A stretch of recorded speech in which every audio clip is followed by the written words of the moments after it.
Cardona joining us today. We're so happy to have you. Thanks. Glad to be here. Yay. Well, I have to tell you, your story is so intriguing to me because you came out on the scene back when going viral on Facebook was a thing. Like the end of Facebook, right? The end of the Facebook era for the kids. The end of the Facebook era. But I mean, obviously that launched you into now the multimedia artist that you are. Yeah.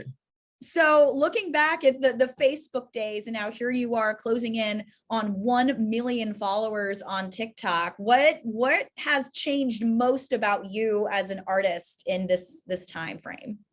Well, as an artist, bro, I feel like, I just take music more seriously as an artist. I mostly changed more as a person because, I was like 17 when I first went viral. I was still in high school. I hadn't lived and experienced life and learned any of the lessons that I needed to. So life kicked my behind for a little bit after that. Like 2018 to 2019 was terrible. No, 2019 to 2020, around 2021. That's when things started getting better. Middle of 2021 when Dinero blew up. But yeah, things were so rough, but like in the middle of those 2 years. Oh my gosh. Well, and then, for everybody else, it's just been like a rough couple of years in general. I think we can all agree on that. Yeah, I feel like we lost 2 years. Like we're just getting back. I know. And speaking of Dinero, it was this time about last year that was blowing up and people were making videos on boats and you had professional dancers using your work to create their own art. How crazy is that? Yeah, it was super weird because I didn't even have TikTok downloaded at the time. So I didn't know any of that was happening. My mom hit me up, bro. Like my mom, she had just gotten TikTok. She was like, someone's stealing your song. I was like, it's not. And I was like, no, it's a good thing. She was like, okay, are you getting paid for this? I was like, that's not how TikTok works, Mom, but thank you. She's the one who told me it was viral.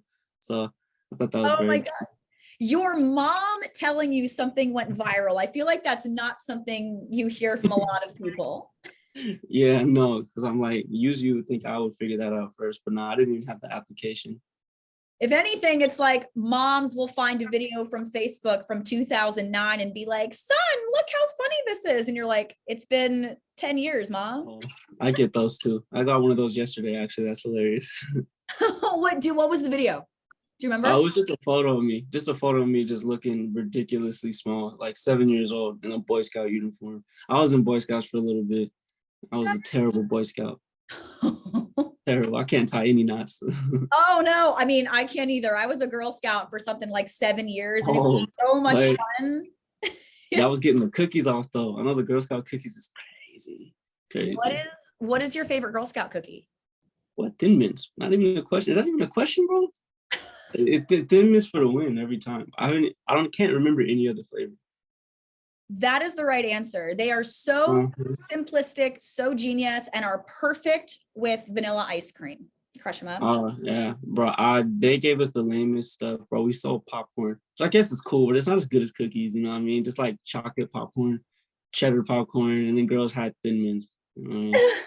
Hey, I remember the boys in my neighborhood would sell the popcorn, and it was pretty good too. So don't sell yourself too short there, okay? I sold it. Amazing.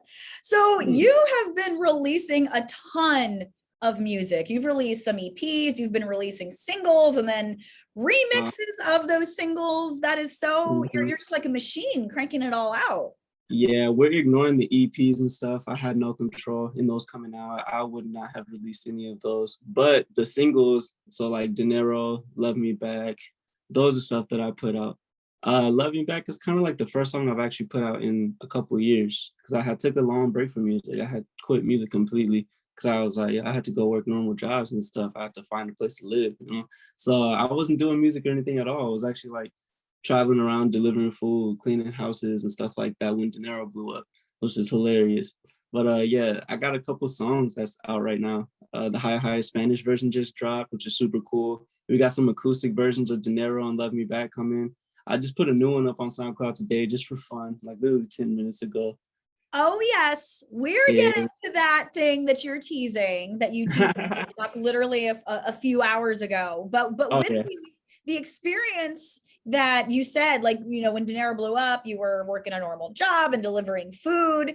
Now that you're sitting down and you're kind of back in the music game, did those experiences and kind of living that life inspire any of the music we're going to be seeing?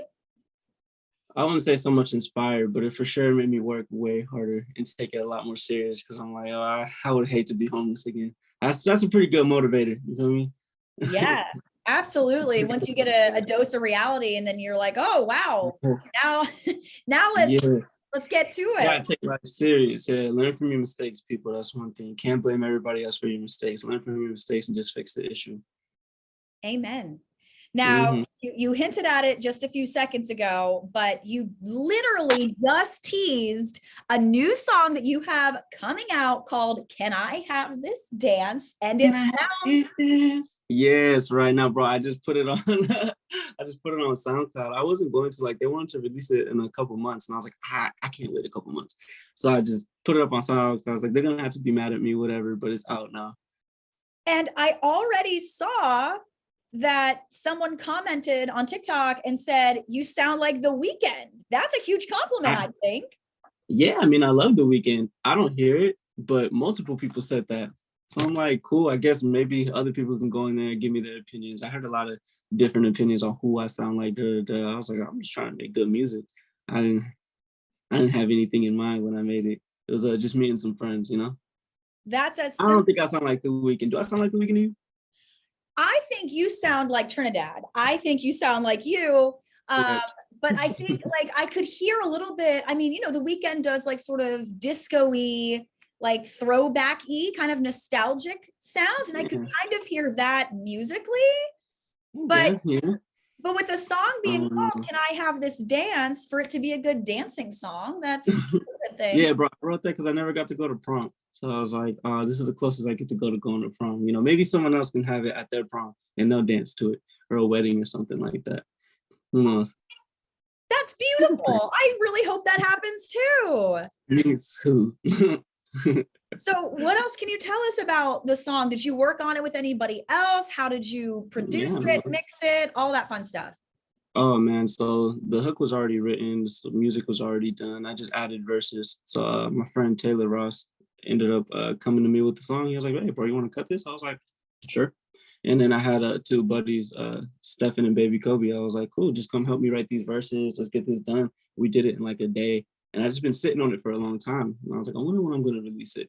And yeah, I played for people and they're like, yo, put it out right now. I kept getting the same reaction. So I was like, just release it, I try to do a lot of collaborations and stuff. So I'm like, yo, it's really fun making music with other people. So you can't do everything yourself. Other people, like, there's things other people know that you don't, and you just got to live with that. Like, if someone's better at this than you, let them do it. You know what I mean? Yes, being confident in what you do, but also knowing your place and not being afraid to just be like, someone else can do that. That is really admirable. Like, you're a lot better at this than me. Why would I go off and try to beat you? Like, we could all eat. There you go. That's so incredible. Now that it sounds like you're back in full swing and you're like ready to start releasing stuff and be back at what you're doing. So what can we expect from you? What's happening? New projects, baby. New projects. I got like one coming out towards the end of the month, just to put a couple of things out there, a couple of acoustic versions of the songs I already have out. I want to come out with another one around December-ish, hopefully. I just have a whole bunch of new music planned. I'm going back to Qatar for the World Cup sometime in like December, I believe. So a lot of fun things to look forward to. But right now, just a bunch of new music while I take a little chill break, That's amazing. You deserve the chill break and to reap the benefits of what you're going to be putting out. That is so, so cool. Now, my last question, before you just mentioned you want to be collaborating with a lot of people. So who is your dream collab? Dream collab. Ooh, I mean, dream collab would have been Mike Jack, rest in peace, or Revised Cartel, but he's in prison for life. That's not gonna happen. So right now, bro, I really want to work with Bad Bunny. I love Bad Bunny. I love Bad Bunny's music. It would be super dope to do something with The Weeknd. I love his music. Harry Styles has been in my playlist a lot. I've just been getting into Harry Styles. He's really cool. So I'm like, any of those people would be fun to make a song with, I am the biggest Harry Styles fan. So if you end up I- collaborating with Harry, can I be the first to know? Yeah, you could be the one to break the record on Hot 106.7. What do you mean? Oh, I would love that. Ah, that's so exciting. Well, I certainly hope that all of these collaborations you just named are in the future for you. My fingers are crossed. And congratulations on all of your new projects that are coming out. Thank you. I appreciate you. You're the best, man.